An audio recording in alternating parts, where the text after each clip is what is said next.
Today we're visiting the town of Chichester in West Sussex. So let's kind of see what we find as we walk around. And this is the seat of the Bishop of Canterbury of West Sussex, and also the home of the Chichester Cathedral.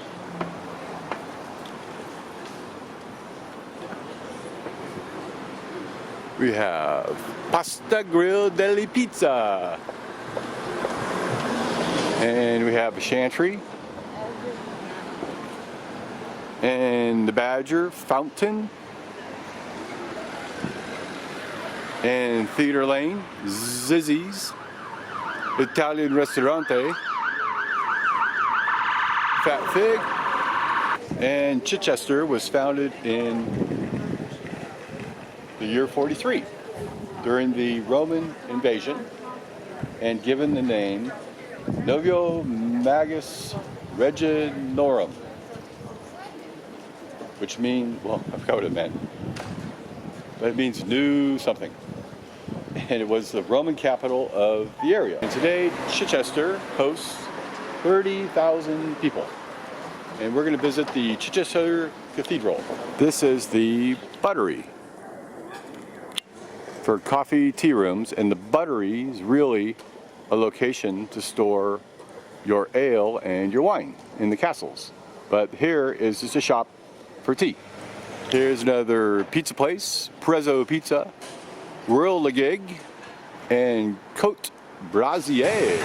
So we're gonna eat at Oaxaca's Mexican restaurant. These two here look like they're typical tourists. This is the Market Cross, and it marks the very center of town where east, north, west, and south streets all crisscross. And this direction here is the Chichester Cathedral. And we'll talk about the cathedral. So we're looking at the Chichester Cathedral, formerly founded in 1075, just after the Norman Conquest. And it has very fine architecture in both Norman and Gothic styles, and is described as the most typical English cathedral. But it does boast two unique features among England's medieval cathedrals. First, it's a freestanding bell tower, and the spire, this giant spire,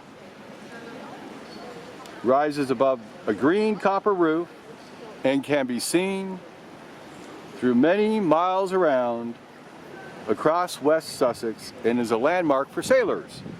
In fact, Chichester is the only medieval English cathedral which is visible from the sea.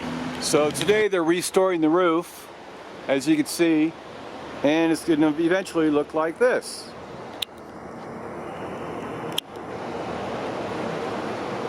Chichester Cathedral was founded in 1075, just after the Norman Conquest of 1066. And it's always been the seat of the Bishop of West Sussex of Canterbury, and represented Canterbury Catholic religion for quite some time. Now this church is built on subsiding soil, so throughout the ages the columns have busted down, the walls have fallen out. This wall fell out at one time and was replaced. It used to have a church tower connected to the building that also fell down. In 1401 they built the new church tower here, or 1402. Now because the church is sitting on soil that keeps subsiding, various times through her life the walls have fallen down. So this is the northwest side, and you'll see the colors of the bricks are quite different because they fell down and had to get replaced. This was built in 1901, the replacement. This tower, which is not connected to the church, was built in 1402, and is built here away from the church because they realized the subsiding soil wasn't going to hold another tower, so they built it away, and you see the foundation's a lot stronger. It's up on a little hill. So this tower has been here since 1402. So that'd be about 600 years. Now, Chichester Cathedral is important to us because here's where we find William Barlow.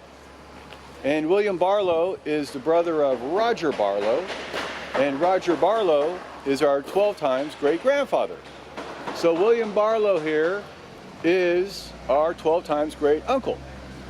And William served as the bishop in Chichester Cathedral as a Protestant under King Henry VIII, and then later Elizabeth I. He was assigned the bishop of this cathedral from 1558 to his death in 1568. And inside the cathedral, we'll visit in a minute, is his tomb of our 12 times great uncle, William Barlow. So let me tell you about William Barlow, our 12 times great uncle. So they're friends with Anne Boleyn and Henry VIII, and William Barlow was a staunch proponent of Henry VIII. Through Anne Boleyn's patronage, William Barlow became the prior of Haverfordwest in 1534. Then he was sent up to Scotland in 1535, and he quarreled violently up there as well. So William Barlow was translated to Bath and Wells in 1548, and he resigned, or he was forced to quit, in 1553 because of his views on supporting the Church of England. And then later, when Mary became the queen, she was a Catholic, and she didn't like William Barlow, so she imprisoned him, and he more or less escaped or left to the mainland of Europe. But when Elizabeth came back to power, and she was a proponent of Henry VIII, she was a Protestant, she reinstated Barlow. After 1558, he was consecrated as bishop of Chichester, and he lived and he worked in the Chichester Cathedral until he died in the year 1568. So William Barlow was not your traditional bishop. He was very mean. He argued with almost anybody who crossed his path. He was very racist. He hated Jews and Lutherans and other Protestants. He drank a lot.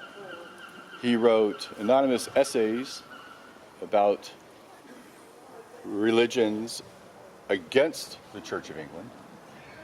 And he also got married. Against all tradition, William Barlow got married, and he left 2 sons and 5 daughters, all of whom married their own bishops. And that's the story of William Barlow. Here's the plaque of the Bishops of Chichester. You scroll all the way down here, you will find William